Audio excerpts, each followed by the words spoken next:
TB silently consumes its victims, earning the name consumption because of the severe weight loss it caused.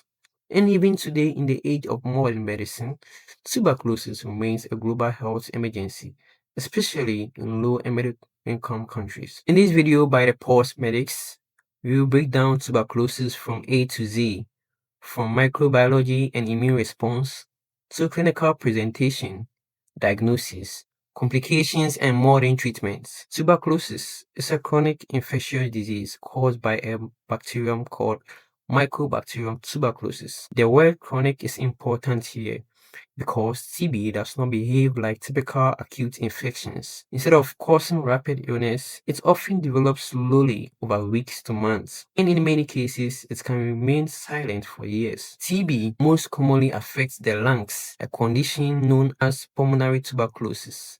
But it is not limited to the lungs. Through the bloodstream or lymphatic system, TB can spread to almost any organ, including the brain, bones and joints, kidneys, lymph nodes, the heart, the adrenal glands. Another key feature of TB is that it exists in two major states. Latent TB infection. The bacteria are present in the body. The immune system keeps them under control. Person has no symptoms. The person is not contagious. In the other state, which is the active TB disease, the bacteria are multiplying, tissue damage is occurring, symptoms develop, the person can spread TB to others. History and epidemiology. Tuberculosis is not a new disease. Evidence of TB has been found in Egyptian mummies, ancient Greek and Roman texts, medieval European records. For centuries, TB was incurable and often fatal. Even today, TB is among the top infectious killers worldwide. It disproportionately affects resource-limited settings. TB thrives where people live in crowded conditions. Ventilation is poor, malnutrition is common, access to healthcare is limited. TB is also strongly associated with HIV/AIDS because HIV weakens the immune system, the very defense needed to control TB. High-risk populations include health workers due to the exposure, prison populations, homeless individuals, immigrants from TB endemic regions, and people living with HIV/AIDS. The causative organism, the bacterium responsible for TB, is Mycobacterium tuberculosis. This organism has several unique features that explain why TB is so difficult to eradicate. Let's look at the structure and characteristics of this organism. It is a cylinder rod-shaped bacillus. It is a strict aerobe, meaning it requires oxygen to survive. This actually explains why TB prefers oxygen-rich areas of the lungs, especially the upper lobes. Waxy cell wall. The cell wall of Mycobacterium tuberculosis contains mycolic acids, which makes it very thick, waxy, and impermeable. Because of this, TB does not stain well with routine gram stain. It is classified as acid-fast and appears bright red on Zell-Nelson staining. This waxy wall also makes TB resistant to weak disinfectants, able to survive in environment for weeks to months. Mode of transmission. Tuberculosis spreads through the air, not by touch, neither by food nor blood. When a person with active pulmonary TB coughs, sneezes, talks, laughs, or sings, they release tiny airborne droplets called droplet nuclei, which can remain suspended in the air for hours. When another person inhales these droplets, Mycobacterium tuberculosis enters the lungs. Importantly, TB is not highly contagious like measles. Transmission usually requires prolonged close contacts. Pathophysiology. This starts with entry into the lungs. After inhalation, TB bacteria reach the alveoli. They encounter alveolar macrophages. Macrophages are immune cells designed to engulf and destroy pathogens. The next stage, there is survival inside the macrophages. So normally, pathogens leads to phagosome, lysosome, and then leading to destruction of a bacteria. But Mycobacterium tuberculosis tends to be clever. It blocks phagolysosome fusion, leading to prevention of acidification, survive and replicate inside macrophages. This allows the TB to hide from the immune system. In the third stage, there is activation of cell-mediated immunity. This is after about 2 to 3 weeks. Antigen-presenting cells activate T lymphocytes, and CD4 T cells release interferon gamma. Macrophages become more aggressive.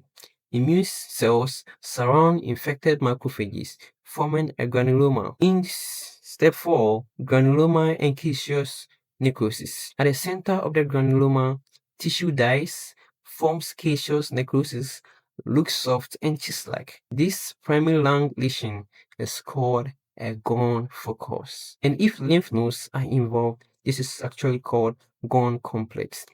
If healing occurs with calcification, this is called a Ranke complex. Latent TB is actually 90% of the cases.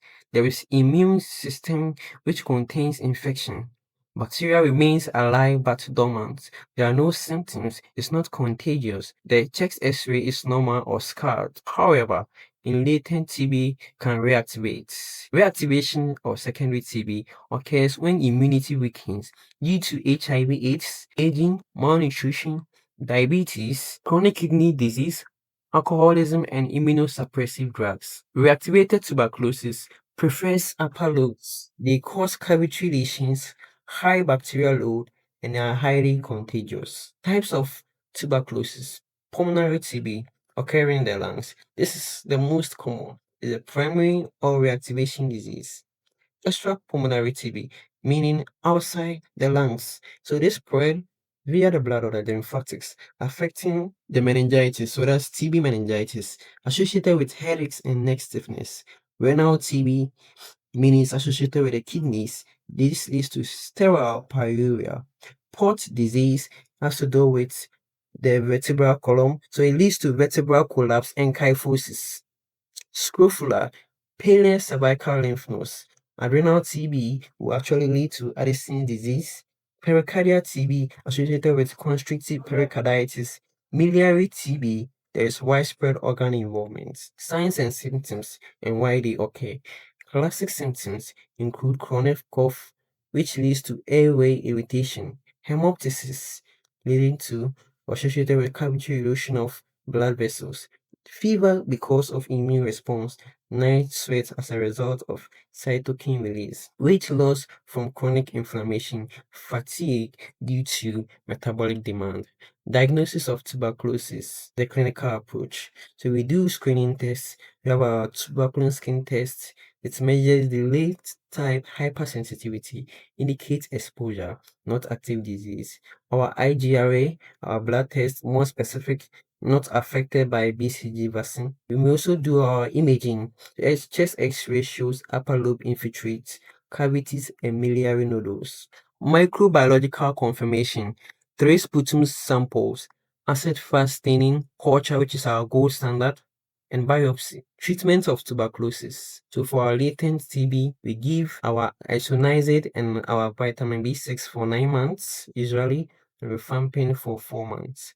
Active TB, which is drug sensitive, use the RIPE therapy, RIPE, and which includes the rifampin, the isoniazid, the parazinamide, and ethambutol. The duration can be 2 months intensive or 4 months continuation. Combination therapy helps prevent resistance. Drug resistance TB, we may go in for our MDR-TB and our XDR-TB. Prevention, early detection is very important. Directly observed therapy, infection control, BCG vaccine, and childhood protection. Tuberculosis is an airborne infection caused by Mycobacterium tuberculosis, can remain latent or become active. Forms granulomas with caseous necrosis, diagnosed with immunologic imaging and microbiologic tests. Curable with proper treatment.